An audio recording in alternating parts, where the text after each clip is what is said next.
চট্টগ্রামের ভক্তদের দুঃসংবাদ দিল বিসিবি।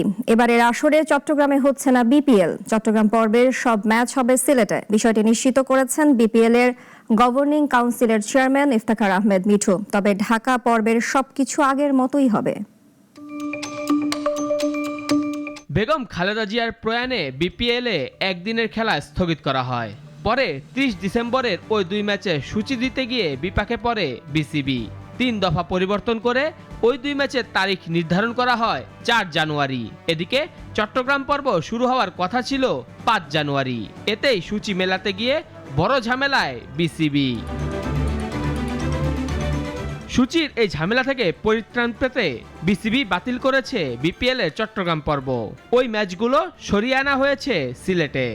আমরা দুদিন বাঁচাবো ট্রাভেলিং ডেটে, যেটা ধরেন এখান থেকে অল ইকুইপমেন্ট চিটাগং যাওয়ার কথা ছিল, আবার ওইখান থেকে 2 দিন আপনারা আগের ফিকচারটাই দেখবেন। সো ওইটাকে অ্যাডজাস্ট করে আমরা চিটাগংয়ের খেলাগুলি এখানে নিয়ে আসছি। চট্টগ্রামের সব খেলা সিলেটে সরিয়ে আনায় এখন সিলেট পর্ব শেষ হবে 12 জানুয়ারি। এরপর বিপিএল চলে যাবে ঢাকায়। সম্প্রচার সরঞ্জাম, ব্যবস্থাপনার সুবিধা এবং বাংলাদেশ দলের আসন্ন টি-20 বিশ্বকাপের প্রস্তুতির কথা মাথায় রেখে এমন সিদ্ধান্ত নেওয়া হয়। ভেন্যু হিসেবে চট্টগ্রাম বাদ, আর রিশিডিউল করে 30 ডিসেম্বরের ম্যাচ 4 জানুয়ারি হওয়া ছাড়া আগের সূচি অনেকটাই একই রাখা হয়েছে। ঢাকায় ফাইনালও হবে 23 জানুয়ারি। মেহেদী হাসান মুন্না, নাগরিক।